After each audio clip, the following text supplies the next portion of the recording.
سمیع صاحب، اس واقعہ کے تعلق میں ایک شعر بڑے فخر سے پڑھا جاتا ہے کہ اسلام زندہ ہوتا ہے ہر کربلا کے بعد۔ تو واقعہ کربلا سے اسلام کو فائدہ ہوا یا نقصان ہوا؟ جی، یہ شعر بھی بڑا دھوکہ دینے والا شعر ہے۔ ایک پہلو تو اس کا ٹھیک ہے، لیکن ایک پہلو سے لوگ بہت دھوکہ کھاتے ہیں۔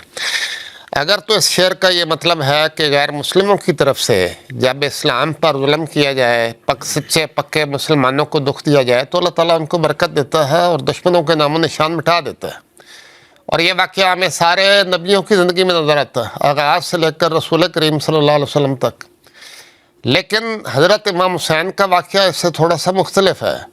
حضرت امام حسین پر ظلم کرنے والے کو دشمنان اسلام نہیں تھے، خود مسلمان تھے، یعنی اپنے آپ کو مسلمان کہتے تھے، مسلمان حکومت کے سربراہ تھے۔ تو امام حسین پر جب مسلمان حکومت کے سربراہ ظلم کر رہے تھے تو کیا اللہ تعالیٰ ان کو ترقی دیتا؟ کیا اللہ تعالیٰ ان کو عزتیں دیتا کہ تم میرے رسول کے جگر گوشوں کو شہید کر رہے ہو؟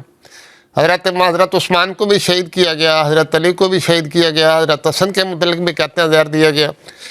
تو جب مسلمان ہی مسلمانوں پر ظلم کر رہے ہوتے ہیں تو پھر وہ مسلمان برکت کے مستحق نہیں رہتے۔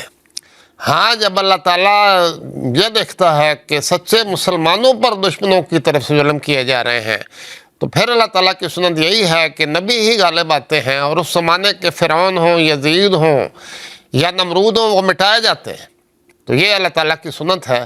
لیکن اس واقعے کا نتیجہ کیا ہوا؟ آپ ذرا غور کیجئے، 72 افراد جو قتل کیے گئے، یکم و بیش جتنی بھی تعداد ہے، وہ اگر زندہ رہتے تو یہ سارے کے سارے نیکی اور تقوی کے نمائندے تھے۔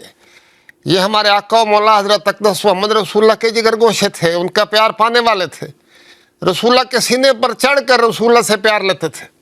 یہ اگر زندہ رہتے تو شاید امت محمدیہ اور کچھ دیر نیکی اور تقوی پر قائم رہتی، اور وہ جو ادبار شروع ہوا، وہ ظلم شروع ہوا، وہ کچھ دیر اور اس میں تاخیر ہو جاتی۔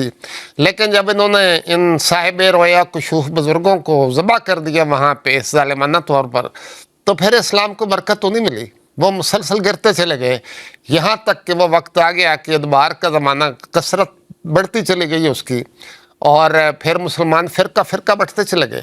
اور امام حسین کے واقعہ کے ساتھ بھی یہ ہوا کہ امت محمدیہ 2 بڑے گروہوں میں بٹ گئی۔ دو آغاز حضرت علی کے زمانے سے ہو چکا تھا، جس طرح پہلے ذکر ہوا ہے، خارجی تھے اور کچھ دوسرے لوگ بھی تھے۔ لیکن امام حسین کی شہادت کے بعد باقاعدہ 2 گروپوں میں تقسیم ہو گئی، اور سنی اور شیعہ 2 بڑے فرقے بن گئے، اور آج تک ان کے درمیان ایک کشمکش جاری ہے، ایک فتنہ و فساد کا سلسلہ جاری ہے، جہاں جہاں ان کو موقع ملتا ہے ایک دوسرے کو تکلیف پہنچاتے ہیں۔ تو اس واقعہ کربلا سے اسلام کو حقیقت میں کوئی فائدہ تو نہیں پہنچا۔ ہاں، امام حسین نے اپنی قربانی دے کر یہ ثابت کر دیا کہ وہ خدا پر سچا توکل رکھتے تھے۔ حضرت مسلم موعود رضی اللہ تعالیٰ عنہ نے ایک عظیم الشان مضمون یہ بھی بیان کیا ہے کہ حضرت امام حسین اگر بیعت کر لیتے تو آج یزید کے خیالات بھی خلفائے راشدین کی طرح سمجھے جاتے، اس کا نمونہ بھی پیش کیا جاتا۔ لیکن امام حسین نے قربانی دے کر یہ ثابت کر دیا کہ خلفائے راشدین اور ہیں، اور اس کے بعد حکومت اور ملکیت کے نمائندے اور لوگ ہیں۔ اگر امام حسین ان کی بیعت کر لیتے یزید کی، تو پھر امام حسین کے جس کی بیعت کی تھی اس کو بھی خلفائے راشدین کی طرح پیش کیا جاتا۔ اس لیے امام حسین کی قربانی تو عظیم الشان ہے، اس میں کوئی شک نہیں۔